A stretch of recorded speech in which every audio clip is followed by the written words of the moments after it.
Hey everybody, welcome back. My name is Abby. I'm with Fitness is Medicine. Today I'm going to give you another great workout you can do in your home. And we're going to start with a tube, and we're also going to use a dumbbell, and I think that's it. Either a dumbbell or a kettlebell, it doesn't matter, but one maybe a little bit heavier depending on what you've got at home. If you only have one option, then we'll work with it. If not, you can always use a gallon jug. I've always got one handy that I can always use for certain things. You don't have to have fancy equipment in order to get a good workout.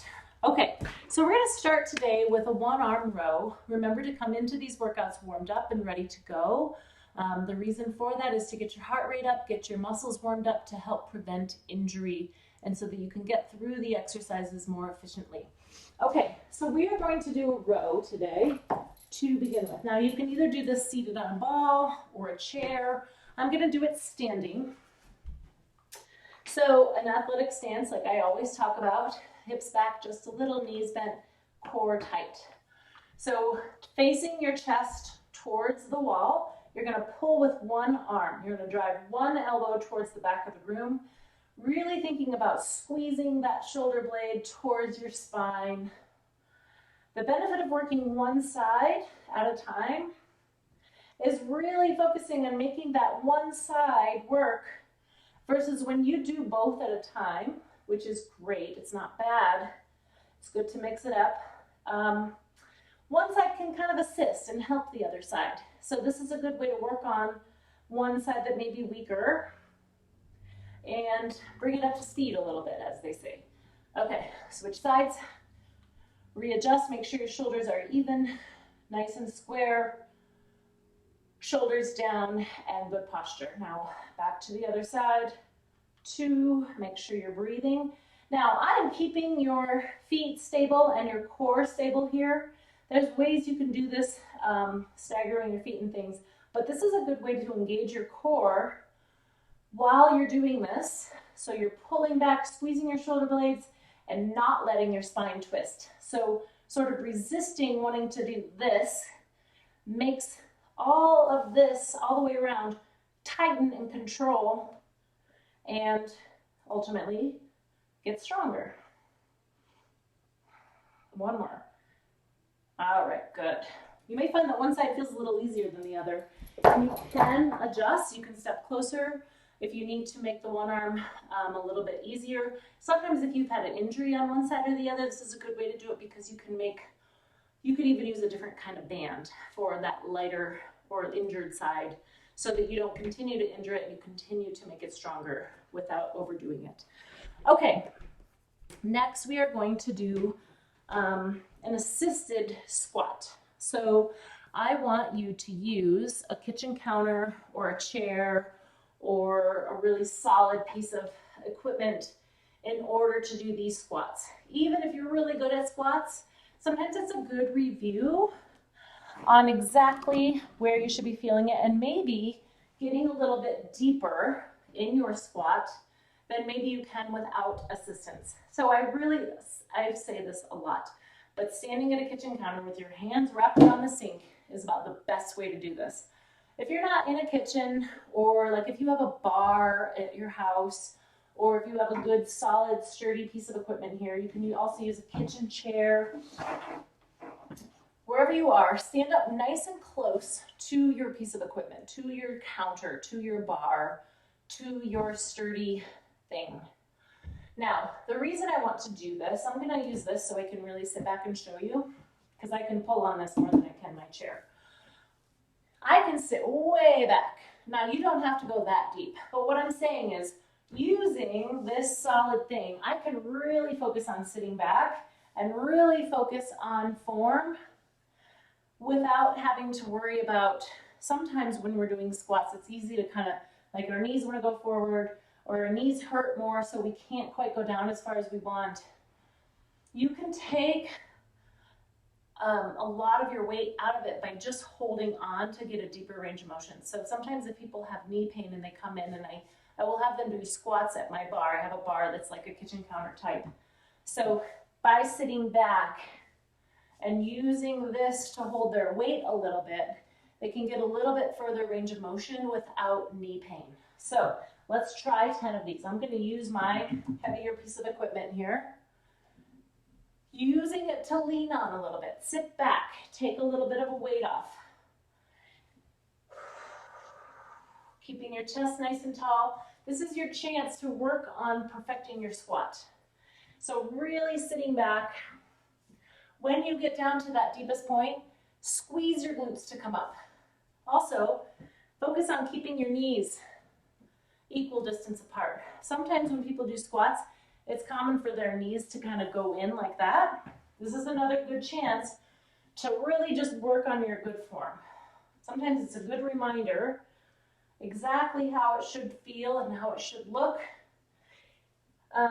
so that as you do them with different modalities and different ranges of motion and different things, you can kind of think about this and go back to this. And it's an easy way to do a perfect form squat. Let's do one more. My shoulders can stay up, my chest can stay tall. I can sit back and really use my quads, squeeze through my glutes, and hopefully take a little pressure off my knees. All right, great. Now we're going to do a kettlebell or one dumbbell biceps into shoulder press. Now we did a similar exercise to this not too long ago.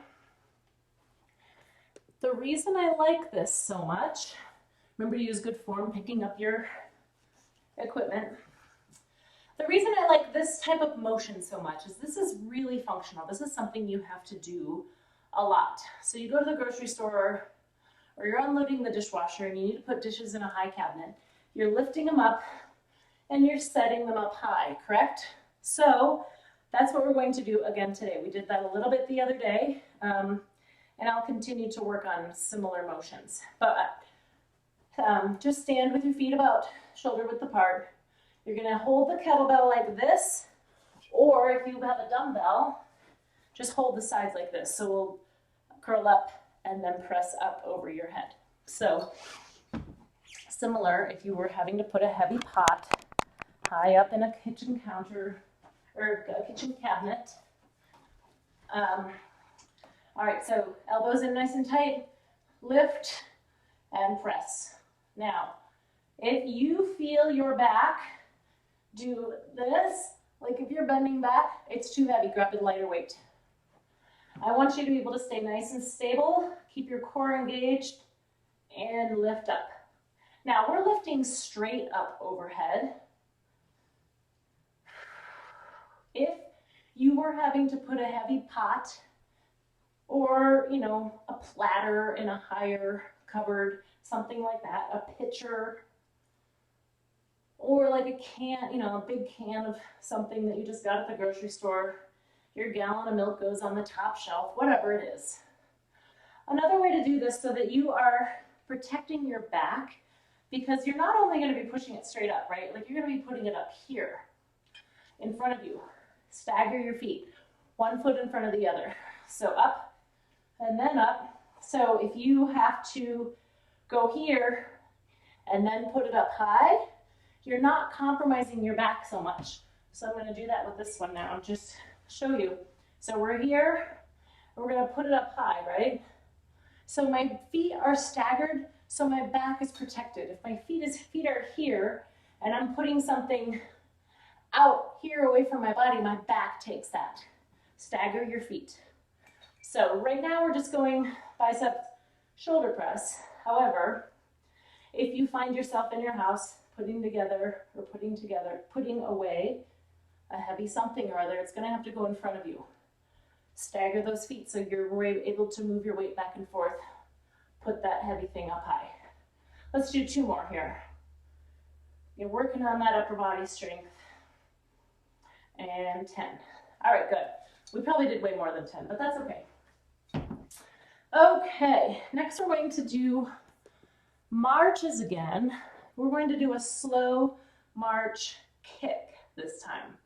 So what that's going to look like, do it next to something stable. If you've got a handrail or a kitchen counter or something like this nearby, if you need it. If you don't need it, don't use it. But I want you to march, kick, march, kick. We did slow marches not too long ago.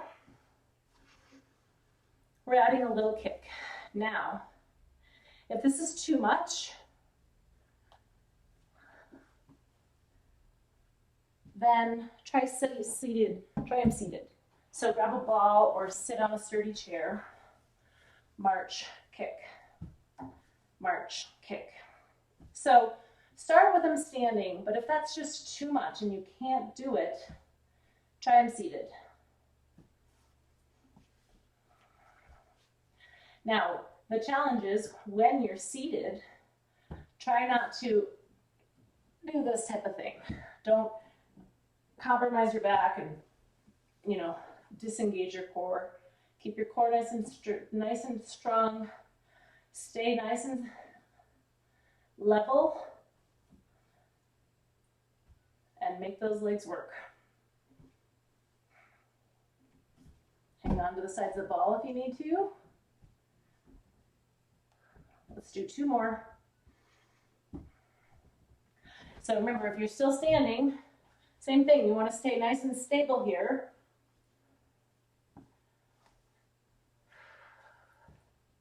And not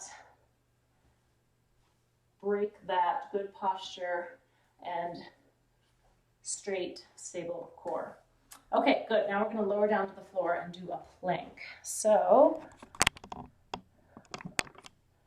I want you to challenge yourself. If remember, you can do this at a kitchen counter. You can do it using a kitchen chair. I'm going to show you with the chair real quick what that looks like. So if you are not confident in a plank, or if you're not confident in getting on the floor, you can take the chair, lower down, bring your feet back, and hold yourself here. This is way easier than doing it on a floor. Now, the same thing goes where my shoulders are straight over my hands, just like if I'm on the floor. So I'm going to have you do this on your hands. A lot of times we do elbows. I want you to do it on your hands today, unless you really can't with your wrists. If you just can't hold that with your wrists, then lower down and do your elbows. Okay, hands directly beneath your shoulders. We're going to go 30 seconds. Go. So remember, nice flat back. Don't let this creep up. Keep them nice and straight. Also, similarly, don't hang into it like this. Nice and strong. You want a flat, straight plank. Keep breathing. If you need to, you can put one knee down. Come back up. Try the other knee. If you need both knees, that's okay.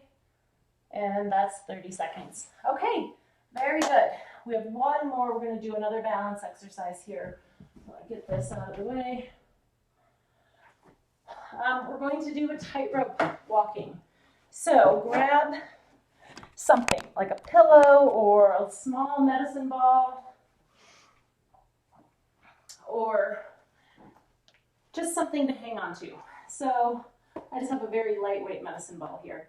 I'm going to have you walk across your room like you are on a tightrope. So if you have tile or hardwood floors or something that's easy to follow one line, see if you can follow that. So to start, I want you to hold that object in front of you. You could hold just a water bottle, anything like that. We're just walking heel, toe, in a nice straight line across your room. So if this feels easy and you are not struggling with it at all, try turning the ball that you're holding or the pillow or the water bottle over to the side just a little. Keep your eyes facing forward. So we're just taking that off center just a little, twisting it towards the side you're taking a step with. So I step with my right side, I twist right. I step with my left side, I twist left. Now my eyes are staying forward. If this feels easy, start to follow that ball with your eyes. Turn your whole body, turn your torso. You're going to do a little twist with the turn, following with your eyes. So when you start to change your gaze, it changes your proprioception. Now, the slower you go, the more difficult this will be. Again, if this is too much, then just go back to the straight line. Try to do this for about a minute. Just go back and forth. You know, you can walk all the way up and down your hallway. You can walk across your kitchen, wherever you're doing these. Just follow a nice straight line and really challenge that balance. Okay, remember to go through these a couple more times. If you only have time to go through them once, that's okay. Another way you could do it is go through them once in the morning, maybe once on your lunch break, and then maybe once for an afternoon break. To get through them a little bit more and to really challenge those muscles, challenge your balance, all of those things we're working on. Okay, please let me know if you have any questions, and I will see you next time. Thank you so much.